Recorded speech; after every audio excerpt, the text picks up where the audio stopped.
Bom dia, tudo bem? É o seguinte, gente, ainda vamos falar um pouquinho sobre Toyota e sobre o WEC, tá bom? É, porque vocês são muito jovens, vocês acham que tá tudo errado sempre no mundo? Não. O que está acontecendo, o que vai acontecer com a Toyota nessa super temporada de ganhar todas as corridas, que eu acho que é o que vai acontecer, não é exatamente uma novidade, e é por isso que eu vou insistir com essa minha tese de que a vitória do Alonso tem sim valor, tanto quanto tiveram valor todas as vitórias do Senna em 88 com a McLaren, do Prost também. Deixa eu arrumar aqui. As do Hamilton pela Mercedes, as do Rosberg pela Mercedes. Campeonato de dois carros é algo que existe desde que o mundo é mundo, né? Eu fiz um levantamento aqui, tanto no WEC, ou do Mundial de Endurance, como queiram, que nem sempre teve esse nome, quanto na Fórmula 1, de alguns domínios incríveis de algumas equipes, que mostram que essas temporadas que eu vou mencionar agora, nada mais, nada menos, foram do que temporadas de dois carros, tanto na Fórmula 1 quanto no Mundial de Endurance, quanto nas corridas de longa duração, Mundial de Esportes Protótipos ou de marcas como queiram. E é por isso que a gente não deve desprezar o que a Toyota fez e vai fazer. É claro, evidente, que ter adversário à altura é sempre muito melhor. Mas em quantos campeonatos, tanto de Fórmula 1 como de Endurance, a gente não viu equipes sem adversários? Né? Em quantos? Quantas vezes? Eu vou dar alguns exemplos para vocês. E nem por isso a gente tira mérito dessas equipes e a gente olha com muita admiração para aquilo que elas fizeram. Só para completar essa introdução, este pequeno preâmbulo, se a Audi e a Porsche resolveram sair do WEC, não é culpa da Toyota. A Toyota foi capaz de bater sim essas equipes em algumas corridas nos últimos anos, com quem ela brigou ali segundo a segundo, quase ganhando Le Mans e tudo mais. Teve disputa sim, a Toyota é uma equipe muito competitiva, foi muito competitiva, pode não ter sido campeã com a frequência que queria, né? Ou dominado a categoria como a Audi, por exemplo, dominou, mas foi muito competitiva, conquistando o título e tudo mais. Então vamos lá, olha aqui, só para vocês terem uma ideia. No Mundial de Endurance, tá bom? Eu levantei aqui, tá aqui anotadinho no meu bloquinho. De 76 a 87, a Porsche ganhou 10 de 12 edições das 24 horas de Le Mans. 10 de 12. De 2000 até 2014, 2014, ou seja, em 15 edições, a Audi ganhou 14 corridas. Só perdeu em 2009 para a Peugeot. E não é que perdeu, não ganhou em 2003, porque os carros da Audi foram disfarçados de Bentley, e foi com a marca Bentley que a Volkswagen, o grupo Volkswagen, que é dono da Audi, entrou nas 24 horas de Le Mans. Então, de 2000 a 2014, foram 14 vitórias em 15 corridas. E a gente tira mérito da Audi nisso? Claro que não. Vai tirar mérito da Toyota se ganhar a Le Mans esse ano? Claro que não. Claro que ela sai com uma grande vantagem. A Audi teve adversária em algumas dessas corridas, em muitas dessas corridas, né? A Peugeot principalmente, e mais para frente a própria Toyota, a Porsche, de quem perdeu, né? 15, 16 e 17, quem ganhou o Le Mans foi a Porsche. Mas dá para tirar mérito da Audi? Claro que não. Fez um grande carro, como a Toyota tem um grande carro, né? E se é só ela que entra hoje como montadora, que há de se fazer, né?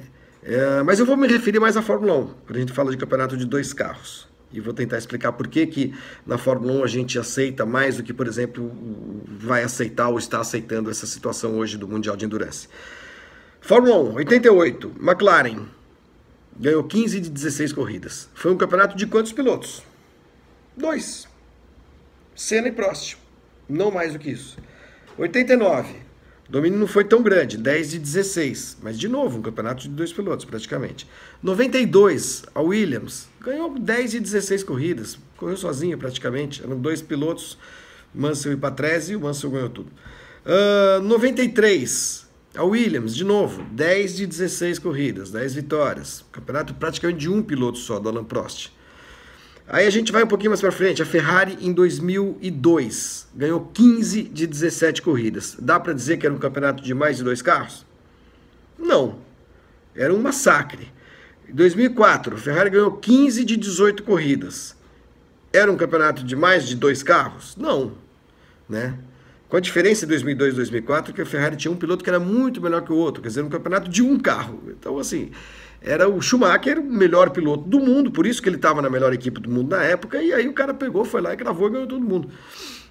Aí a gente vai para a fase Red Bull, que em 2011 ganhou 12 de 19 corridas, praticamente um campeonato de Vettel e Weber.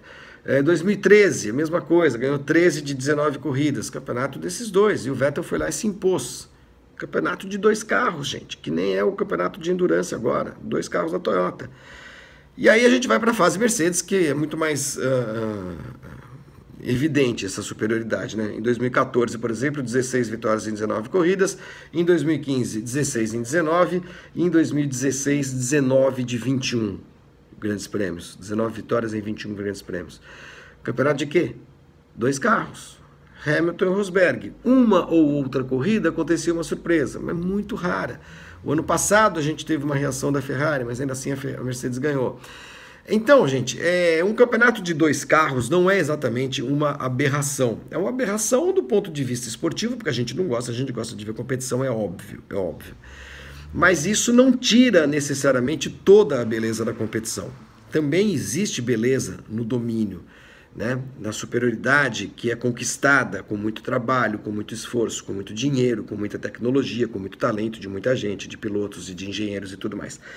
Então, se a Toyota ficou sozinha, azar, sorte da Toyota e azar do campeonato, claro, é evidente, né? É claro que essas vitórias seriam muito mais valorizadas se a Toyota tivesse outras equipes como adversárias. Mas, insisto, campeonato de 2 carros não é exatamente uma raridade, não é exatamente uma coisa incomum na história do automobilismo. O que acontece no Mundial de Endurance é que, talvez pela primeira vez, a gente está de olho em piloto e não em carro. Ao contrário da Fórmula 1, o Mundial de Endurance se caracteriza pela grande admiração que despertam os carros, as equipes.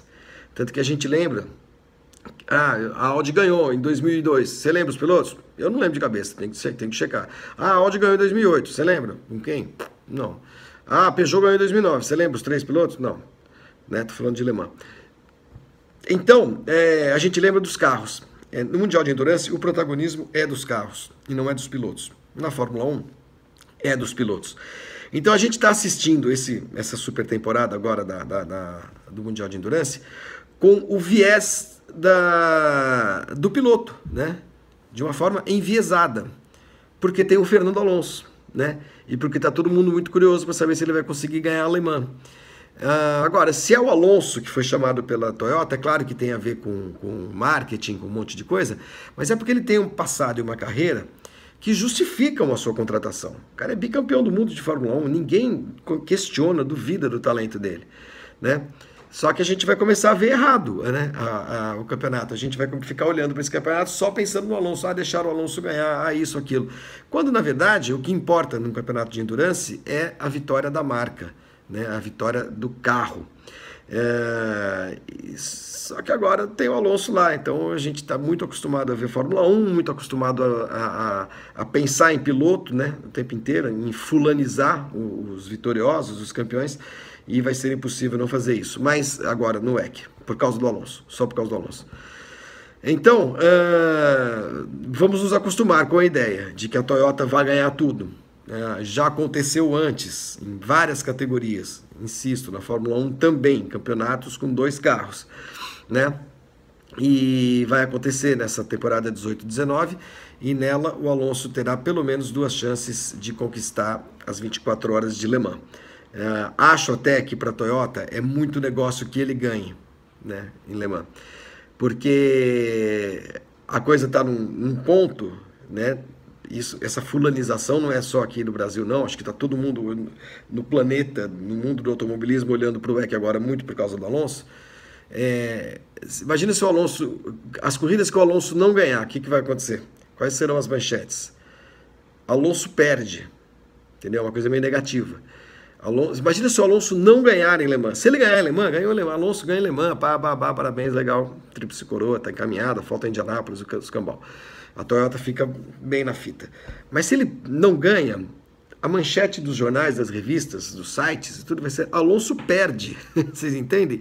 Dá a impressão que a Toyota perdeu. E a Toyota vai ganhar a Le Mans. A não sei que os dois carros batam ou que quebrem, mas é muito difícil, porque os caras têm alguma experiência já em Le Mans, muito boa, inclusive, e uma muito ruim de quebrar na última volta, que foi um horror, foi uma tragédia. Então, vão correr em modo de segurança, porque tem carros muito mais rápidos, você consegue em 24 horas construir uma liderança muito facilmente e tal, em cima dos outros carros de P1, e mesmo assim a corrida continua sendo muito difícil, porque ela tem surpresas, ela tem retardatários, ela tem imprevistos. Ganhar alemã é sempre uma grande aventura, mesmo para equipes dominantes, como foi o caso da Audi de 2000 a 2014. A alegria, a festa que a Audi fazia por cada vitória, mesmo sabendo da sua superioridade, era muito grande. E será a mesma coisa se a Toyota ganhar nesse ano em Le Mans. Mas, repito, a coisa boa, a história desse ano é o Alonso ganhar Le Mans, né? Ele consegue, olha como é o talento de um cara, né? Como é que é o carisma de um cara. Ele está conseguindo trazer para o Mundial de Endurance algo que o Mundial de Endurance nunca teve, que é a atenção pro piloto, maior do que para carro, né? Maior do que para as marcas. E isso só consegue um piloto do porte, do calibre de um Fernando Alonso, como foi, aliás, no ano passado em Indianápolis, né? As atenções todas do mundo voltadas para Indianápolis. Por quê? Porque o Alonso estava lá. Então não adianta, os haters do Alonso podem ficar tirando a calça, pisando em cima, mas eu acho sempre bom dizer o seguinte, o cara não está nessa posição porque ele é bonitinho, porque ele é simpático, ao contrário, ele muitas vezes não é simpático. Agora, nos últimos anos, ele tem sido bastante, muito engraçado, inclusive. Mas é porque ele tem uma história, um pouquinho mais atrás, o mundo não começou semana passada, de um bicampeonato de Fórmula 1, de muitas vitórias espetaculares, de uma pilotagem refinadíssima, e de uma personalidade, um carisma, que é aquela coisa que não se compra no mercado, né? Tem gente que tem gente que não tem. Então o Alonso é um desses que tem, né? Por isso que ele será, gostem ou não, aqueles que não gostam dele, o centro das atrações no Mundial de Endurance e também das 24 horas de Le Mans, tá bom? Bom dia, pessoal, aquele abraço.